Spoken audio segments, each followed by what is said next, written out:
Nah, ini dia teman-teman. Sudah muncul ya? Ya. Oke, silakan Pak. Ya, oke, Mas Bayu, tunggu.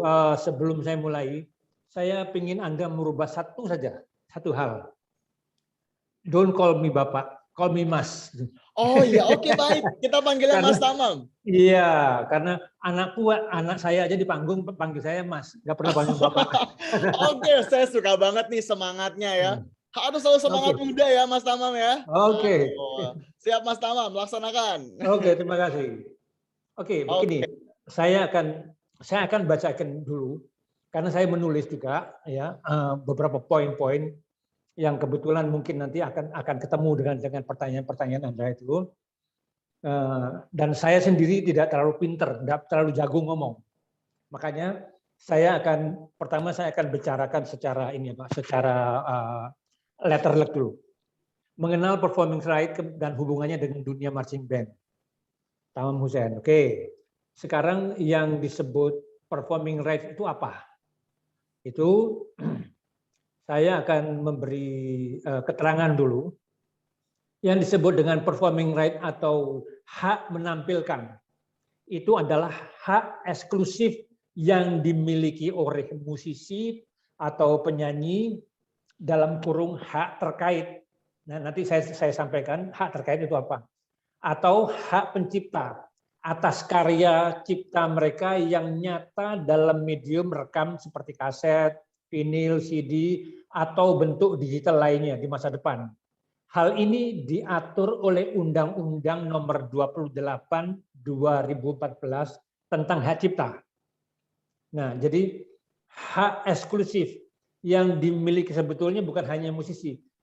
Hak eksklusif yang dimiliki oleh siapa saja yang melakukan penciptaan, yang melakukan karya cipta, menulis, menyanyi, kemudian merekam, itu semuanya itu performing right, hak untuk menampilkan yang dimiliki oleh orang-orang itu. Jadi siapapun yang dia mencipta lagu, dia menulis lagu, dia membuat desain, dia membuat ini itu semua kelakuan ini, pekerjaan ini ada undang-undangnya yang melindungi supaya karya pencipta ini seperti tadi Bawi bilang bahwa di sini ada kostum seperti A, tiba-tiba muncul lagi kostum seperti A di Surabaya, padahal bukan dari kita, nah gitu.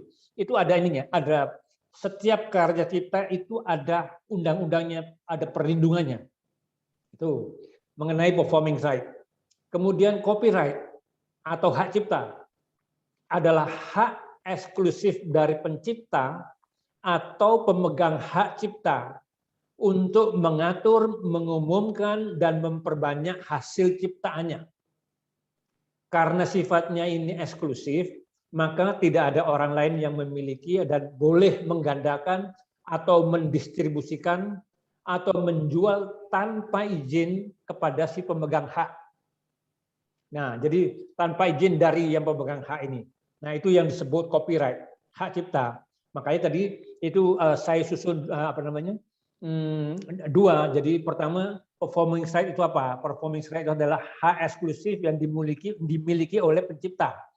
Nah, kemudian hak cipta itu apa? Hak cipta itu adalah hak yang dimiliki oleh pencipta atau pemegang hak cipta untuk mengatur, mengumumkan, dan memperbanyak hasil ciptaannya. Kira-kira seperti itu, Bayu.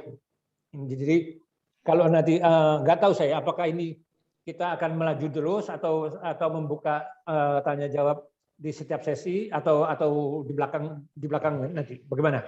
Boleh Pak, mungkin kita dengarkan dulu dari Pak Tamam sambil nanti kalau ada teman-teman yang mau bertanya boleh disampaikan di kolom chat, kita bahas di belakang ya Pak. Oke.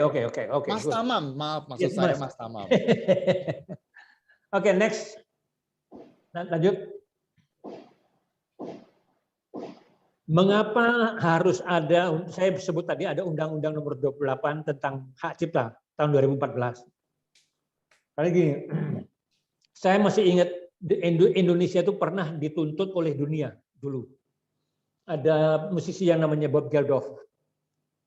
Dia memboikot Indonesia untuk tidak diakui eksistensinya di dunia musik di seluruh dunia. Dan dia menyatakan pernyataan ini di sebuah konser yang besar yang disiarkan di Inggris maupun di Amerika. Bayangin, dua negara besar itu memboikot Indonesia. Karena apa? Karena pada tahun itu, Indonesia itu, kamu kalau surga buat orang yang ingin punya koleksi musik. Di Bali, di Jakarta, di Surabaya itu tempat orang-orang Australia yang paling dekat dengan Indonesia itu untuk membeli lagu manapun diciptakan oleh siapapun yang semua hanya dapat di dalam satu kaset. Hanya ada di Indonesia. Lagunya Michael Jackson bisa kumpul sama Bee Gees, bila cukup sama Rolling Stone bisa kumpul sama si A, si B dan seterusnya. Hanya di dalam satu kaset. Tanpa membayar royalti apapun. Nah, hebat nggak? Dulu. Nah, karena banyak tuntutan dari dunia itu kita dikucilkan oleh dunia, makanya terus ada ini dia dibuat undang-undangnya. Jadi kita harus mengikuti. Kalau enggak kita secara bisnis kita bisa dikucilkan oleh negara. Pada saat Indonesia mengirimkan utusannya ke luar negeri untuk melakukan sesuatu yang berhubungan dengan karya kita, pasti ditolak. Nah, makanya untuk itu di Indonesia pemerintah menerbitkan undang-undang tentang hak cipta.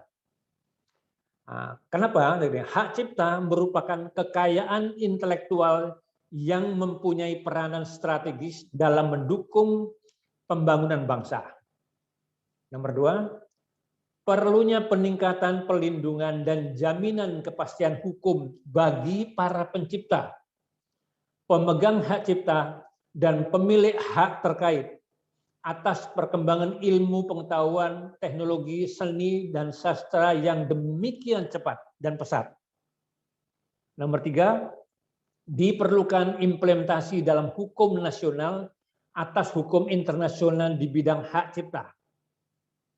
Nomor 4, sebagai pengganti Undang Nomor 19 Tahun 2002 yang sudah kurang relevan, jadi muncullah undang-undang yang diperbarui, yaitu Undang-Undang Nomor 28 Tahun 2014. Nah, itu yang sebab-sebabnya kenapa kok ini Indonesia memperbarui terus.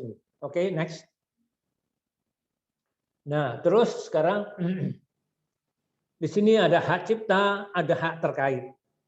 Hak cipta itu adalah hak eksklusif pencipta yang timbul secara otomatis berdasarkan prinsip deklaratif setelah suatu ciptaan diwujudkan dalam bentuk nyata tanpa mengurangi pembatasan sesuai dengan ketentuan peraturan perundang-undangan. Itu dalam Undang-Undang Hak Ciptanya itu ada pada pasal 1 angka 1. Itu mengenai hak cipta. Kemudian hak terkait. Saya sebutkan dari tadi ada beberapa kali menyebutkan hak terkait. Hak terkait itu adalah hak yang berkaitan dengan hak cipta yang merupakan hak eksklusif bagi pelaku pertunjukan, produser fonogram atau lembaga penyiaran. Itu ada di dalam pasal 1 angka 5 Undang-Undang Hak Cipta. Nah, produknya adalah karya pertunjukan, karya rekaman, atau karya siaran.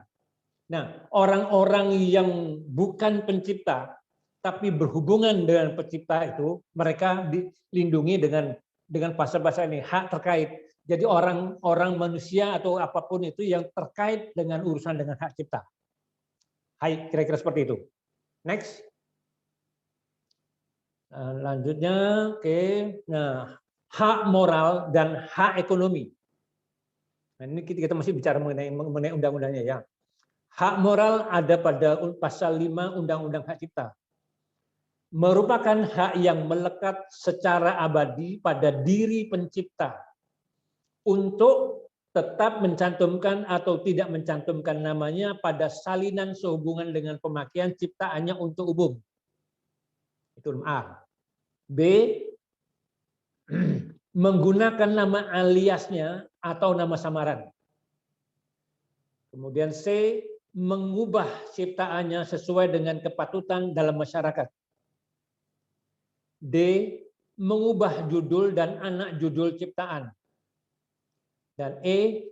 Mempertahankan haknya dalam hal terjadi distorsi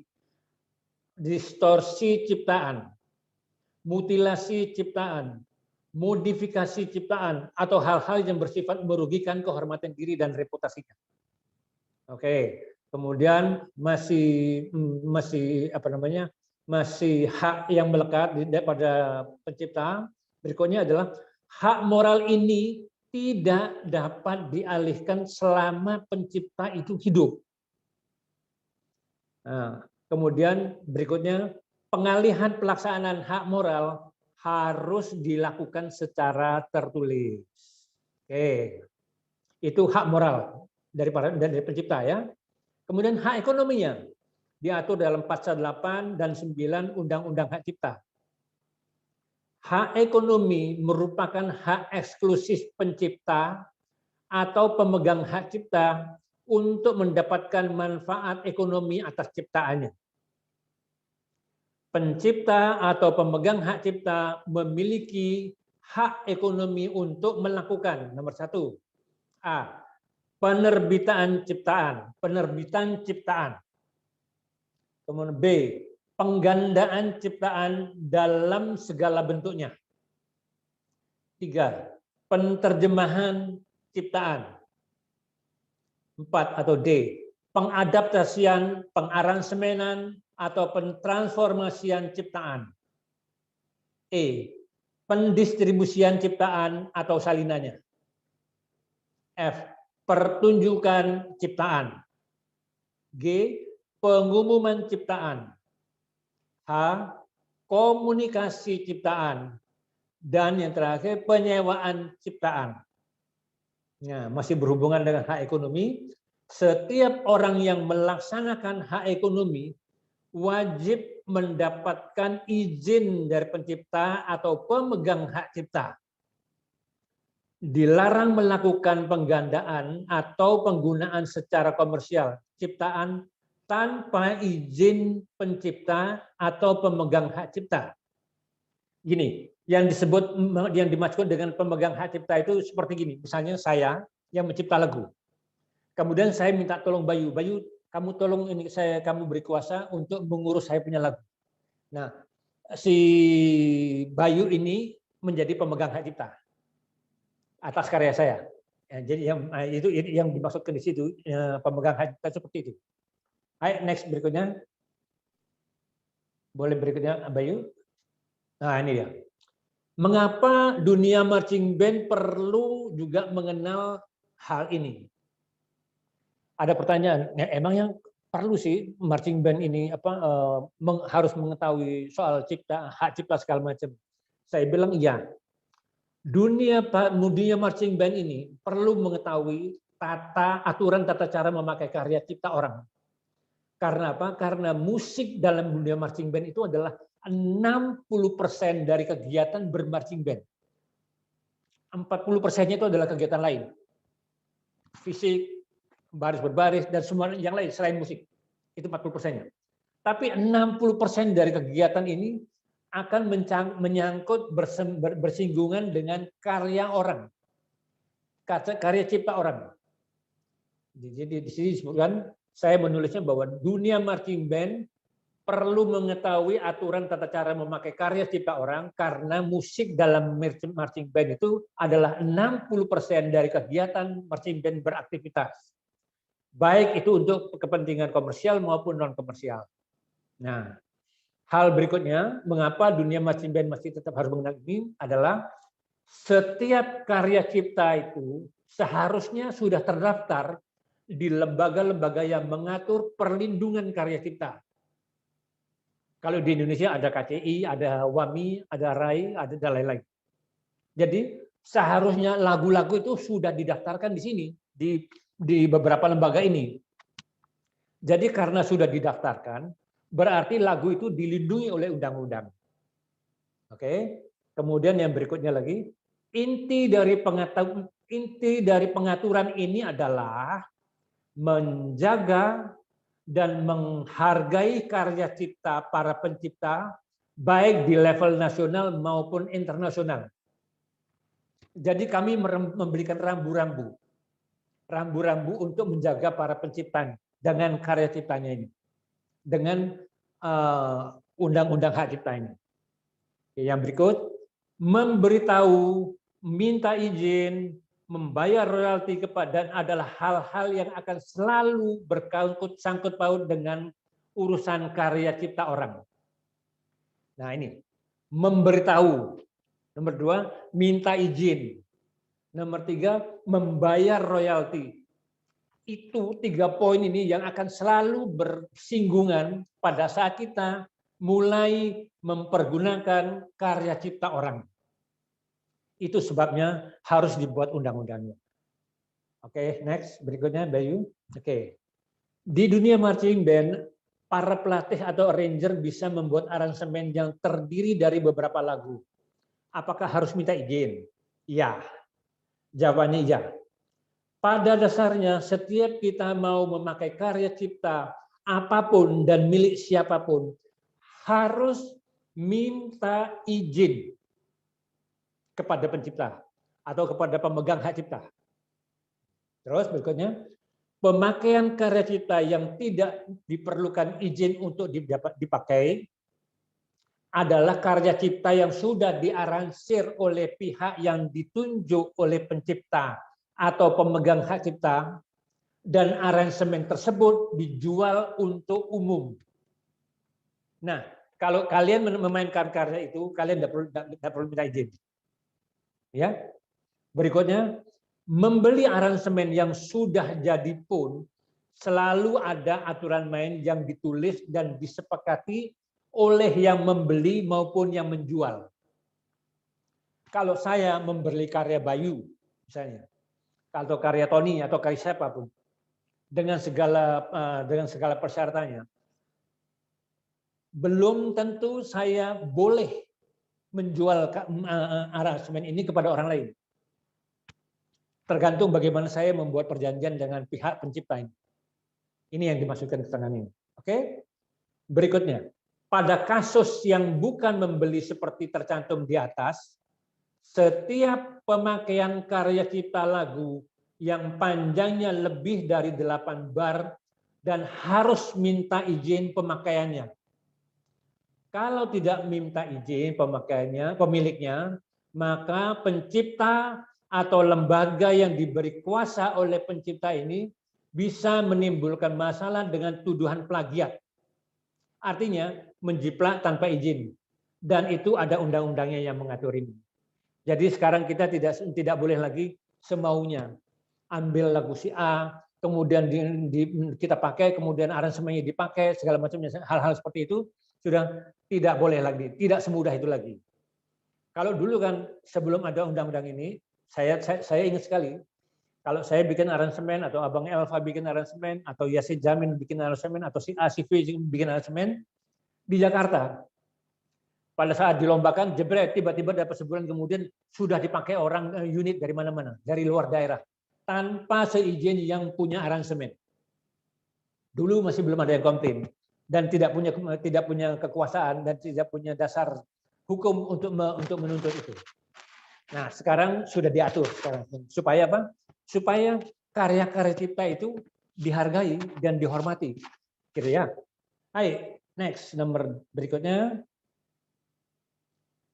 Kalau status lagu-lagu tadi itu sudah jelas dan akan diaransir dengan format medley, maka setiap lagu yang dijadikan medley itu harus memiliki status yang sama, yaitu mendapatkan izin pemakaian dari pencipta atau pihak yang diberi kuasa.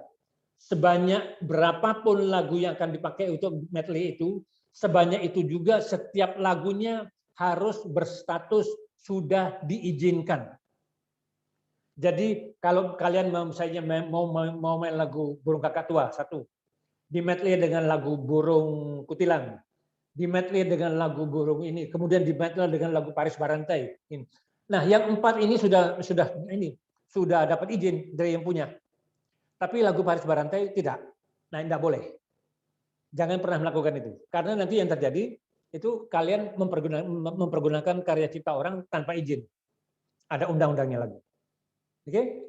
Kemudian bekerjanya sistem ini pada prinsipnya adalah untuk menyampaikan pemberian tahu kepada pencipta lagu atau publishing company yang diberi kuasa bahwa lagu ini akan dipakai untuk keperluan ini. Jadi harus ada komunikasi antara siapapun yang mau pakai ini dengan yang punya kuasa, penciptanya atau pihak yang ditunjuk oleh pencipta. Oke, proses menyampaikan pemberitahuan ini biasanya diakhiri dengan pembuatan kerjasama, perjanjian kerjasama antara pihak yang mau pakai dengan pihak pemilihan. Ini makanya harus ada komunikasi. Kalau sudah misalnya grup A mau pakai lagu ini A, B, C, D, F, G, datang ke penciptanya. Kalau sudah disepakati oleh penciptanya, harus ada surat perjanjian kerjasama yang dilindungi, yang memberi dasar hukum atas terpakainya ini. Karena begini, karena banyak kejadian pada waktu Undang-Undang Hak Cipta ini diumumkan, bahwasanya setiap pencipta itu mempunyai hak untuk menikmati hasil ekonominya. Tiba-tiba si pencipta datang ke toko, ini laguku, aku mau minta ini ya, baik kamu bayar royalti. Datang ke toko, ini lagu Ambon, ini semua ini penyanyi orang Ambon, bayar. Ini lagu ini, ini lagu Madura, bayar. Nah semuanya tidak semudah itu. Harus ada perjanjian semuanya dan semuanya itu diatur oleh undang-undang. Nanti kita lanjutkan lagi. Surat perjanjian kerjasama pemakaian, pembuatan aransemen ini harus dituangkan dalam surat perjanjian resmi bermaterai untuk menghindari adanya tuntutan pihak ketiga. Seperti yang saya sampaikan tadi. Oke, sampai di sini saya lanjut dulu. Apakah semua lagu tersebut kami harus minta izin? Walaupun kami hanya mengambil pada bagian-bagian tertentu saja, misalnya ada intro saja dipakai beberapa bar misalnya. Saya sampaikan di sini, kalau pada saat mulai dibuatnya aransemen tersebut, gini, ya semua kegiatan pemakaian yang memang niatnya memakai seluruh atau sebagian dari lagu atau aransemen karya orang, tetap harus minta izin kepada yang berwenang atas lagu itu. Jadi tidak ada ketentuannya. Kalau lebih dari 8 bar itu kamu harus minta izin. Nah, kemudian ada lagu yang intronya saja itu 16 bar. Intronya saja. Nah, terus padahal intro itu bisa dibuat orang semua orang bisa bikin intro itu. Nah, nanti di dalam perjanjian itu akan ditulis bahwa yang disebut 8 bar itu terhitung mulai dari lagu intinya yang dipakai. Intronya mau 20 bar, mau 100 bar itu enggak pernah, itu bukan urusan kami. Tapi begitu lagu ini muncul 18 bar notasi sama, kemudian harmoni sama, kemudian semua ekspresi sama segala macam itu, maka itu adalah pelanggaran. Kalau memakainya tidak minta izin. Oke, baik berikutnya. Ya, oke. Kemudian ada pertanyaan lagi gini. Bagaimana dengan lagu-lagu daerah? Apa juga ada performing right-nya? Nah, saya mau kasih tahu. Semua karya cipta lagu daerah, baik itu karya baru maupun lama, tapi ahli warisnya masih hidup, harus diperlakukan sama dengan karya cipta lagu lainnya dan berlaku di seluruh dunia. Jadi kalau misalnya ada orang mau membawa lagu tak tong tong tapi dimainkan di Amerika, itu orang Amerika yang main lagu tak tong tong pasti akan datang ke Indonesia atau pasti dia akan mencari tahu ini punya siapa, di mana dan bagaimana. Nah, itu karena ada kewajiban moral dari kita sebagai musisi. Itu yang tidak dituangkan di dalam undang-undang. Kewajiban moral untuk tidak memakai karya orang. Memang ada rambu-rambunya. Oke, kalau memakai karya orang tanpa izin begini.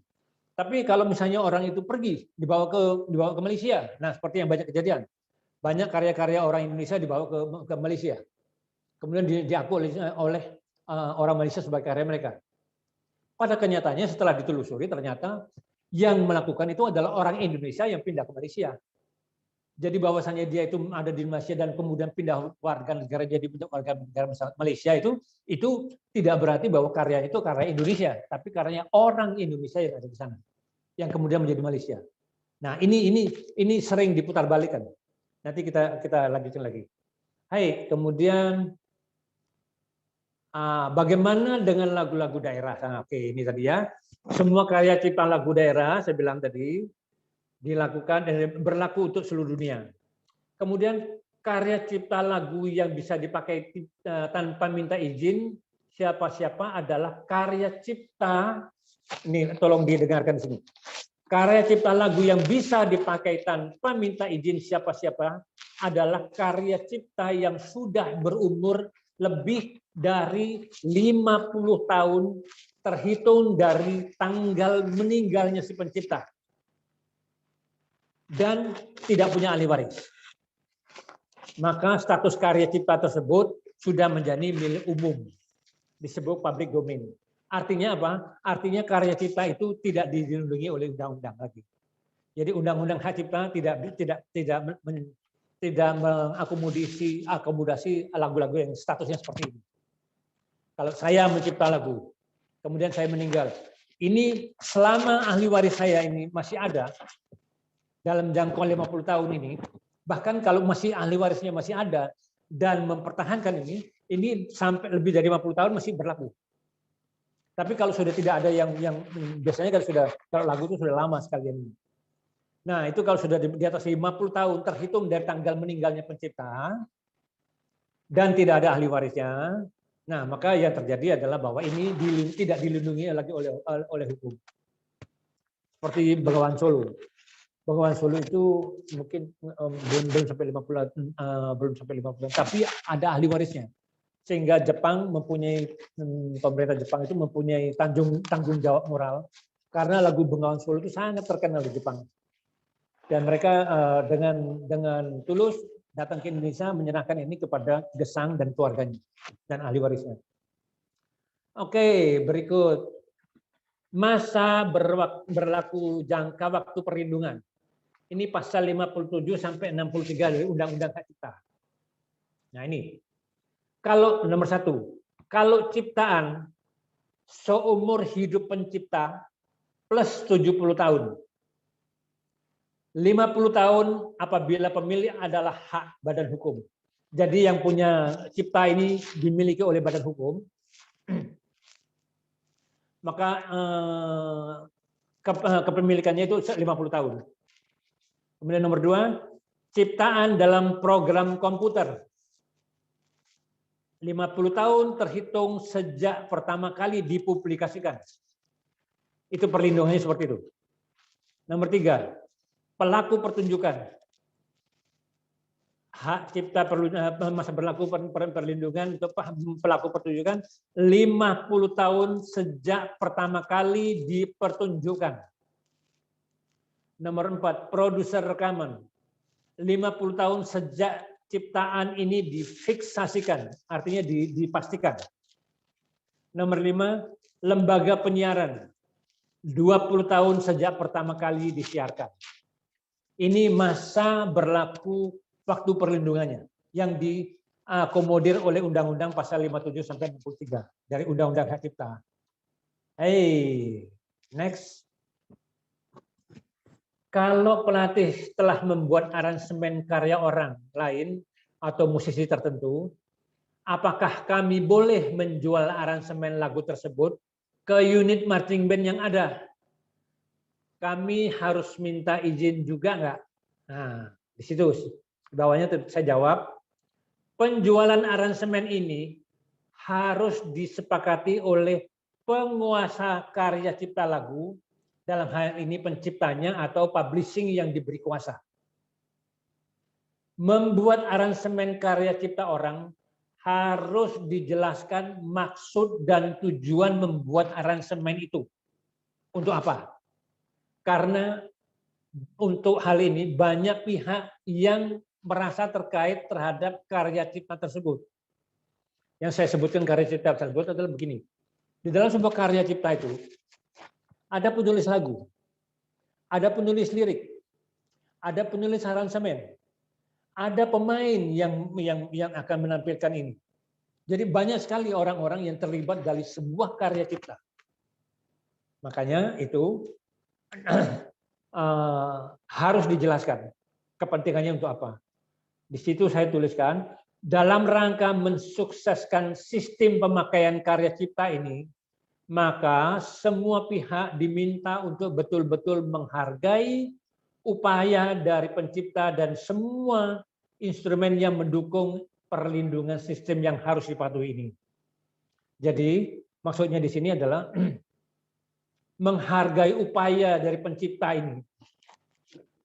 Instrumen yang mendukung itu adalah yang itu tadi saja. Penulis lagunya, penulis liriknya, penulis ini. Jadi semua komponen yang membuat ini membuat ciptaan ini muncul sebagai sebuah karya cipta itu mempunyai kepentingan. Ya, jadi terkait semuanya. Oke. Next, Sumer. Kalau perlu minta izin, kemana kita harus mengurusnya? Kemudian bagaimana dengan lagu barat yang kami aransemen, kemana kami harus mengurusnya? Wes, di situ saya tulis. Harus mengurus kepada penguasa lagu, yaitu publishing company. Ya. Indonesia sudah terdaftar kepada di Indonesia sudah terdaftar pada Indonesia sudah terdaftar pada beberapa lembaga internasional yang mengurus tentang hak cipta ini. Oleh karena itu, perlakuan terhadap lagu-lagu barat yang ada di Indonesia beredar di perlakuan terhadap lagu-lagu barat ini sama seperti lagu-lagu Indonesia yang berada di Indonesia dan maupun di dunia. Tuh, jadi kita harus minta izin kepada yang mempunyai kuasa atas lagu tersebut. Saya sebutkan, bisa penciptanya langsung. Bisa saja pencipta itu tidak mengurus ini, tapi diserahkan kepada lembaga yang mengurus, dia punya urusan. Yaitu yang namanya publishing company. Nah, di sini saya tulis, music publishing company adalah pihak yang mengelola, mengadministrasi, dan mengeksploitasi hak cipta. Mereka adalah pihak yang diberi kuasa oleh pemegang hak cipta untuk menangani lagu ciptaannya yang bersifat komersial. Mulai dari mengurus hak reproduksi, hak distribusi, hak derivatif, sampai dengan hak performing rights. Yang mengurus semuanya yang namanya publishing company ini. Jadi para pencipta, kalau saya boleh boleh sarankan siapapun, kalau anda pendengar sini ada sering mencipta lagu dan ada ciptanya, lindungilah karya kalian itu dengan cara mendaftarkan kepada publishing company. Publishing company pasti akan dengan sukarela, mereka akan senang sekali untuk membantu melindungi karya cipta ini. Karena masing-masing mempunyai kepentingan yang sama, saling mendukung. Ya, oke, saya lanjutkan dulu. Saya tadi bilang bahwa ada lembaga-lembaga yang mengurus ini semuanya. Di sini saya bacakan, Lembaga Manajemen Kolektif Nasional atau disingkat LMKN adalah lembaga yang memiliki kewenangan untuk menarik, menghimpun, dan mendistribusikan royalti serta mengelola kepentingan hak ekonomi pencipta dan pemilik hak terkait di bidang lagu atau musik. Oke, ya. Itu kemudian LMKN sendiri itu berdiri atas amanah terbitnya Undang-Undang Nomor 28 Tahun 2014 ini tentang hak cipta. LMKN merupakan lembaga bantu pemerintah non APBN yang dibentuk oleh menteri berdasarkan undang-undang mengenai hak cipta. Menteri di sini Menteri Menkumham ya. Kemudian disebutkan dalam Undang-Undang 18 LMKN mempresentasikan kepentingan pencipta dan pemilik hak terkait yang terdiri atas LMKN pencipta dan LMKN pemilik hak terkait. Nah, LMKN itu adalah lembaga manajemen kolektif nasional. Anggota-anggota LMKN ini namanya LMK, Lembaga Manajemen Kolektif. Jadi saya ingin membuat sebuah lembaga manajemen yang tugasnya untuk membantu pencipta ini. Saya kemudian ini membuat LMK yang tugasnya untuk mengurus seniman. Yang ini untuk musik dangdut, yang ini untuk musik rock. Jadi semua LMK itu ada di dalam bawah satu naungan LMKN. Nah, ini saya sebutkan, lembaga manajemen kolektif atau LMK adalah institusi yang diberi kuasa oleh pencipta atau pemegang hak terkait dan atau pemilik hak terkait guna mengelola hak ekonominya dalam bentuk menghimpun dan mendistribusikan royalti. LMK ini adalah bentuk badan hukum nirlaba. Jadi LMK ini tidak mengambil keuntungan apa-apa dengan membantu seniman menguruskan royaltinya itu. Jadi betul-betul atas dasar kesadaran kita sendiri semuanya. Oke. Siapa yang harus membayar performance right? Apakah pembuat aransemen? Apakah pemilik unit atau penyelenggara pertandingan atau acara? Oke. Saya tulis di situ, jika ada kegiatan, apakah itu lomba, konser, atau apapun yang sifatnya komersial atau tidak, langkah-langkah yang harus ditempuh adalah, nomor satu, penyelenggara ini harus menghubungi peserta, calon peserta yang akan tampil dalam kegiatan ini.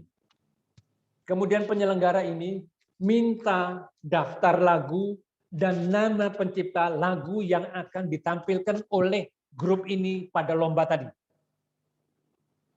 Oke, setelah judul lagu ketemu, nama pencipta terkumpul, panitia ini, penyelenggara ini melaporkan kepada publishing company. Publishing company itu adalah lembaga yang saya sebut tadi, lembaga yang menguasai lagu-lagu yang diberi kuasa oleh para pencipta untuk mengurus itu. Nah, nomor 3, publishing company ini nanti akan mengeluarkan biaya yang harus dibayar oleh penyelenggara. Jadi publishing company, jadi izin ini diberikan kalau penyelenggara membayar fee atau royalti atau apapun itu yang harus diberikan kepada publishing company ini. Kemudian nanti oleh publishing company ini uang ini akan diberikan kepada LMKN. Ya, melalui itu dari LMKN baru diberikan kepada penciptanya. Nah, sekarang ditanya apa namanya, sudah di sini. Publishing company akan menentukan biaya yang dibayarkan oleh panitia penyelenggara atas pembagian lagu di bawah kewenangan publishing company ini. Setelah mendapatkan angka rupiahnya, penyelenggara akan minta kepada peserta yang tadi yang bilang bahwa saya mau pakai lagu ini yang gini. Oke, nah penyelenggara ini harus minta uang kepada ini. Kalau kamu mau main lagu itu, kamu harus membayar izinnya sekian. Nah, penyelenggara uang yang dikumpulkan oleh penyelenggara ini dari peserta ini yang dibayarkan kepada publishing company. Jelas ya? Jadi saya tadi mulainya dari depan. Jadi kalau ini ada penyelenggara yang mau bikin acara, penyelenggara itu harus bicara dengan peserta. Peserta harus melaporkan, kamu mau main lagu apa? Oke. Kalau sudah ketahuan lagunya apa, maka penyelenggaranya ini datang ke publishing company. Ini lomba ini ada 10 grup. 10-10-nya lagunya sama semuanya. Yang satu karyanya ini, karya satu, karya ini. Kebetulan satu yang pegang ini satu publishing company. Ya sudah, publishing company menentukan, oke, biayanya sekian. Nah, sama penyelenggara ini kasih tahu, kamu harus bayar sekian. Si penyelenggara ini tidak mengambil keuntungan dari adanya lalu lintas uang yang ada di sini. Karena penyelenggara akan mendapatkan keuntungan dari sponsor. Jadi hak yang harus dibayar, hak yang harus dimiliki oleh kewajiban yang harus dilakukan oleh peserta ini Nanti diberikan kemudian haknya pencipta itu diberikan langsung kepada mereka tanpa potongan apa-apa. Oke, mudah-mudahan nggak bingung.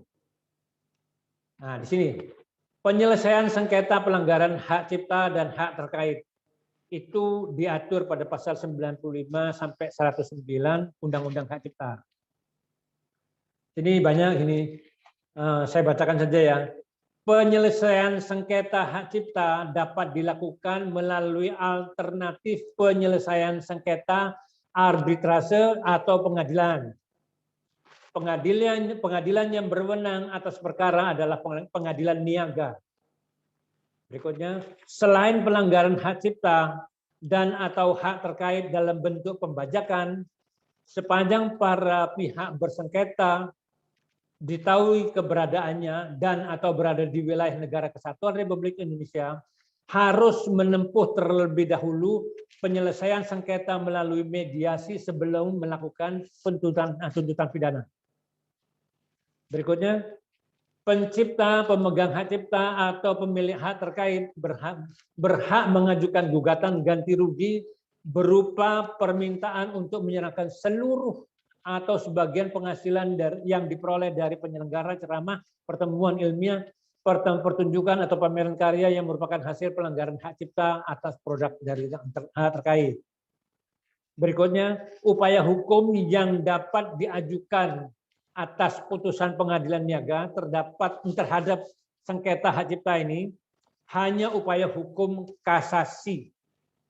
Berikutnya, atas permintaan pihak yang merasa dirugikan karena pelaksanaan hak cipta atau hak terkait, pengadilan niaga dapat mengeluarkan penetapan sementara untuk mencegah masuknya barang yang diduga hasil pelanggaran hak cipta atau hak terkait ke jalur perdagangan.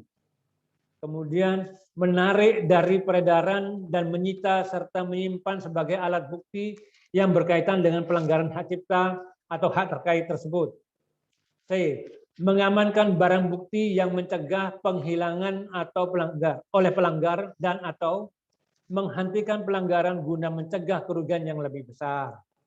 Ini kalau sudah bicara mengenai hukum. Nah, ada lagi di sini ketentuan pidana mengenai pelanggaran-pelanggaran. Dan itu teman-teman semuanya yang hadir di sini, dendanya tidak main-main ya. Setiap orang yang dengan atau tanpa melakukan perbuatan menghilangkan, mengubah atau merusak untuk penggunaan secara komersial dipidana dengan pidana paling lama 2 tahun atau denda paling banyak 300 juta. Setiap orang yang mengelola tempat perdagangan dalam segala bentuknya dan dengan sengaja dan mengetahui membiarkan penjualan atau penggandaan hasil pelanggaran hak cipta itu terkait itu ke tempat perdagangan dikelolanya, maka dia dipidana sebanyak 100 juta. Kemudian setiap orang yang tanpa persetujuan dari orang yang dipotret atau ahli warisnya melakukan penggunaan secara komersial, penggandaan, pengumuman, pendistribusian atau komunikasi atas potret atau kepentingan reklame atau iklan atau pengguna secara komersial baik dalam media elektronik maupun non elektronik dipidana dengan pidana denda paling banyak 500 juta. Undang-undangnya dendanya tidak main-main. Makanya tadi saya sebutkan di awal itu sebenarnya apa sih perlunya ini? Perlunya itu hanya ingin mengajak kita bersama-sama untuk saling menghargai yang namanya karya cipta. Nah, itu ya. Jadi di sini saya bilang tadi, di dunia drum band ini para pelatih, arranger bisa membuat aransemen yang terdiri dari beberapa lagu. Apakah lagu itu harus minta izin? Ya. Pada dasarnya setiap karya cipta apapun dan milik siapapun kita harus minta izin. Pemakaian karya cipta yang tidak perlu izin seperti tadi adalah karya cipta yang sudah diaransir dan ditunjuk oleh si pemilik cipta, hak cipta itu sendiri. Dan dijual secara umum. Membeli karya pun itu harus ada kesepakatan antara yang membeli dan yang menjual. Jangan sampai mereka melakukan mentang-mentang bahwa ini adalah sudah dibeli oleh mereka. Kemudian mereka semaunya sendiri memperlakukan lagu ini. Dipamerin ke sana, di sini, ke sini. Nah, ada satu contoh pada saat di awal-awal saya mensosialisasikan undang-undang ini. Saya datang ke tempat teman saya. Saya berbicara bahwa lagu yang kamu dengar di restoran milik kamu ini nanti pertanggal sekian akan dikenakan charge. Kamu harus bayar royalti. Dia keberatan. Kenapa saya harus bayar royalti? Kan lagu itu saya yang bikin, saya beli sendiri. Pakai uang saya sendiri. Saya putar di rumah saya sendiri. Kenapa saya harus bayar royalti? Saya bilang, kalau lagu yang kamu beli pakai uang kamu sendiri, semuanya sendiri, dan didengar sendiri, itu tidak ada masalah. Kamu tidak usah bayar apa-apa. Tapi kalau lagu itu kamu perdengarkan kepada orang di tempat kamu berjualan, di restoran, waktu tamu kamu di restoran makan, kemudian ada lagu bunyi. Nah, lagu ini yang membuat suasana itu nyaman. Sehingga si tamu ini merasa nikmat karena makanannya enak, ada musiknya enak. Nah, si pemilik lagu ini mempunyai hak ekonomi atas dipakainya ini. Nah, baru dia ngerti. Nah, kalau gitu aku udah usah pakai musik ya. Iya, enggak apa-apa. Kalau kamu udah usah pakai musik enggak apa-apa. Tapi tamu-tamu kamu, tamu yang mau makan di restoran, nanti kamu komplain. Kok nggak ada musiknya? Makanannya enak tapi kok nggak ada musiknya. Sayang ini, kasih musik dong. Nah, muncul lagi konflik-konflik. Bayu, kira-kira seperti itu informasi ini. Mudah-mudahan bisa terkait mengapa dunia marching band itu perlu mengetahui ini, mengetahui hal-hal yang berhubungan dengan karya cipta orang. Wow, luar biasa sekali. Ladies and gentlemen, boleh dong kita berikan reaction dulu buat Mas Tamam. Ini kalau kata orang-orang di YouTube daging banget nih ya materinya ya. ada tetelannya, ada tulangnya sedikit. Oh, ada tulang. Iya, karena kan ini jadi suatu hal juga yang menjadi baru ya mungkin bagi banyak orang terutama di dunia marching band. Oh, ternyata di Indonesia pun sekarang sudah sebegitunya ya bagaimana kita meregulasi untuk menggunakan karya cipta orang lain. Terima kasih. Begini, nomor satu ya, yang kita harus cari itu sebetulnya, ini kan kita mencari status dari ini. Dulu itu abang juga susah dicarinya karena begini, bikinin ini dong lagu dong. Nah, sementara yang terima order itu yang namanya Elva Syurya itu, oke. Nggak mikir babi bu. Bikin lagu kemudian jadi udah dibuatin partiturnya lengkap, aransemen musiknya semua lengkap, bahkan dinyanyikan waktu lengkap waktu itu. Selesai. Kemudian babi bunya apa? Nggak ada, statusnya nggak ada. Nah sekarang ini yang saya harapkan itu nomor satu, ada kesepakatan dulu. Kesepakatan sebelum melakukan tindakan resmi. Karena tindakan resminya itu adalah nomor satu, mendaftarkan lagu ini ke publishing company. Jadi ke publishing company ini adalah lembaga yang saya bilang tadi, lembaga yang mengurus karya-karya orang. Nah, kalau sudah didaftarkan kepada publishing company, maka siapapun yang berhubungan dengan lagu itu harus berbicara dengan lembaga ini, tidak lagi kepada keluarga almarhum, kepada manajemennya gitu loh. Jadi itu makanya ini ditempuh jalan ini aja, jalan apa namanya, jalan yang pertama kekeluargaan. Artinya dengan pertama antara keluarga Elva Syurya pribadi, karena Elva bikinnya kan bukan atas nama Elsis. Atas nama Elva waktu itu sebagai anggota bagian musik sama almarhum Yasid Jamin, Tamam Hussein dan Elva Syurya. Nah, itu ya. Nah, dengan keluarga Elva Surya, kemudian PDBI bicara, ketemu, oke, bagaimana ini? Nah, kalau PDBI memberi inisiatif, oke, silakan didaftar, silakan didaftarkan, karena apa? PDBI, mohon maaf, saya tidak tahu situasi seperti apa, belum sanggup untuk menghargai. Artinya menghargai dalam bentuk uang, ya, bukan ini ya. Berapapun itu nilainya itu, apa 10 rupiah atau 10 miliar, apa, tapi PDBI belum sanggup ke sana. Nah, kalau PDBI sepakat untuk menyerahkan ini kepada keluarga, kembalikan kepada keluarga, maka daftarkan lagu ini ke publishing. Nah, kalau sudah nanti tinggal keluarga atau manajemen Elva Surya ini yang berbicara kepada publishing company. Saya mau Mars PDBI ini harus diperlakukan seperti ini. Pokoknya di setiap dibunyiin, setiap ada perubahan aransemen apa segala macam harus mendapatkan nilai manfaatnya. Jadi tidak hanya dipotong ke sana kemari, dirubah ini semaunya sendiri, tanpa ini tiba-tiba ada bisa saja kejadian Mars PDBI dinyanyikan cuma pakai 3 recorder.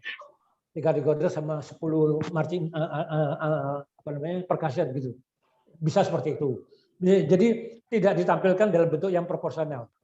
Gitu ya. Jadi jawaban saya, kenapa kalau sudah masuk di publishing company, semuanya nyaman, karena ngaturnya resmi. Ngerti? Ada undang-undangnya, ada kesepakatan. Jadi misalnya Pemprov mana itu oke. Dan PB akan mengatur bahwa kalau upacara ini harus pakai lagu ini. Kalau upacara ini pakai lagu ini. Jadi Mars PDB itu hanya boleh dimainkan di sini dengan format yang seperti ini. Kalau ada unit atau Pemprov mana yang mau mengaransir ulang, minta izin dulu kepada publishing company-nya. Nanti publishing company yang akan negosiasi dengan pihak yang pemiliknya.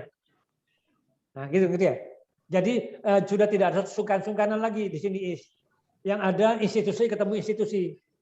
Ya.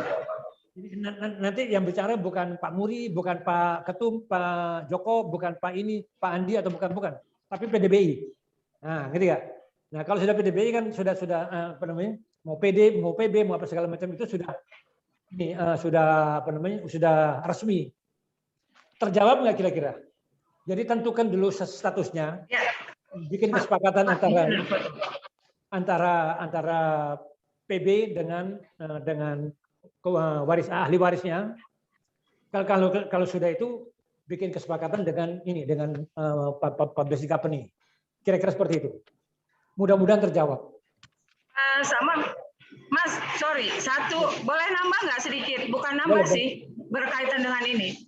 Jadi gini, karena memang saya manajemen Elvas, saya rasa untuk sementara seperti yang Mas Sama bilang, karena saya juga pelaku PDBI, jadi tahu benar seperti yang Mas bilang, untuk sementara sampai nilai kalau bicara materi belum ada gitu kan. Nah, mungkin boleh nggak kalau misalnya untuk sementara ada statement bahwa apabila ada yang mau aransir minimal mengabarkan bahwa ini saya aransir, entah buat apa gitu kan, yang pasti memang untuk kepentingan PDBI juga. Jadi kan pada akhirnya kalau sudah diizinkan mau itu sama atau tidak, mungkin aja ada yang lari sedikit dari batang lagunya segala macam gitu loh Mas. Bisa nggak kayak gitu untuk sementara sebelum sebagai penghargaan aja lah, izin aja lah, ini diaransir ya gitu, karena untuk ini minimal, jadi berarti kita nggak benar-benar sewenang-wenang atau suka-suka. Kalau gitu gimana Mas? Menurut saya tidak apa-apa kamu mau bilang begitu dan mau melakukan upaya seperti itu, tidak apa-apa. Tapi masalahnya kan komunikasi antara daerah dengan pusat dengan Jakarta itu tidak semudah seperti kita ngobrol begini. Jadi belum yang sana ini. Jadi terus kalau kita mau negur sekali, 2 kali, 3 kali diberitahu, terus apa sanksinya? Kan nggak nyaman. Pasti nggak enak kan? Nah, udah daripada nggak enak, udah dari awal sudah serahkan saja, minta lembaga yang memang mempunyai kewenangan untuk mengurus ini. Oke. Jadi nothing personal. Jadi tidak ada ketemu di jalan tuh masih bisa, ayo pakai, bisa ngajak makan, minum segala macam gitu loh. Tidak ada dendam pribadi. Dan di samping itu kita menegakkan aturan ini dan PDBI juga terjaga, gitu loh. Ya. Jadi jangan sampai keluar begini nanti. Gila, waktu zaman ketumnya Pak Jokowi begini, kok jadi peraturannya kok jadi keras macam-macam gini. Nah, dulu sebarang kita main semaunya sendiri, nggak ada yang komplain gitu. Nah, dan akhirnya menjadi perorangan kan, menjadi personal sifatnya gitu. Gitu ya. Jadi itu makanya saya bilang letakkan pada proporsi yang sebenarnya, biar institusi yang menyelesaikan. Kira-kira seperti itu. Saran saya seperti itu. Ya. Siap. Nuhun Mas. Makasih. Bayu makasih. Sama-sama Mbak Iis. Wow, luar biasa ya. Ini pembahasannya benar-benar langsung dipraktekin nih. Gimana nih bahasannya di lapangan ya. Nah, Mas Tamam, berikutnya ada pertanyaan dari Haris Fadilah gitu. Katanya, wah kalau kita udah ada undang-undang hak cipta sekarang, berarti kan karya-karya marching band, drum band yang kita udah pernah buat dulu-dulu itu ilegal jadi jatuhnya ya, Mas Tamam. Karena kan mungkin selama ini belum pernah minta izin dan lain sebagainya. Nah itu bagaimana Mas Tamam cara kita menyikapi yang sudah lalu? Apakah memang itu ya sudah terjadilah, tapi ke depan kita harus perbaiki atau bagaimana Mas Tamam? Iya, kalau yang sudah lewat, nggak apa-apa, nggak ada masalah. Tapi sekarang jangan diulang, caranya tidak mengulang itu, kita melakukan langkah berikutnya. Artinya daftarin lagu yang diaransir itu, daftarin. Tanya siapa yang pegang lagu ini. Saya contoh gini, saya waktu itu pernah minta izin kepada publishing company membuat aransemen lagunya Michael Jackson. Namanya judul lagunya Heal the World. Jadi gitu ya. Ternyata Heal the World itu yang pegang itu publishing company-nya ada 3. Satu Sony, nomor 2 kalau nggak salah Universal, terus apa gitu. Ada 3. Jadi saya membayar kepada 3 publishing company ini, minta izinnya. Jadi waktu itu kebetulan Sony yang memprakarsai, udah bayar ke kami, nanti biar kami yang mendistribusikan ke mereka. Nah, lebih mudah gitu. Jadi, tapi yang penting ada niat untuk melakukan perbaikan. Itu yang penting. Solusinya nanti wah yang lewat udah sudah lewat gitu ya. Gitu. Yang berikutnya ayo kita ya. Dengan sekarang kita udah tahu, jadinya kita jadi bisa lebih bijak ya Mas Tamam ya. Betul. Menggunakan hak cipta orang lain. Oke, terima kasih teman-teman semua. Tetap sehat selalu, tetap semangat selalu, dan jadilah pelatih atau juga penyelenggara event yang bijak untuk menghargai karya para penciptanya. Terima kasih semuanya. Selamat sore.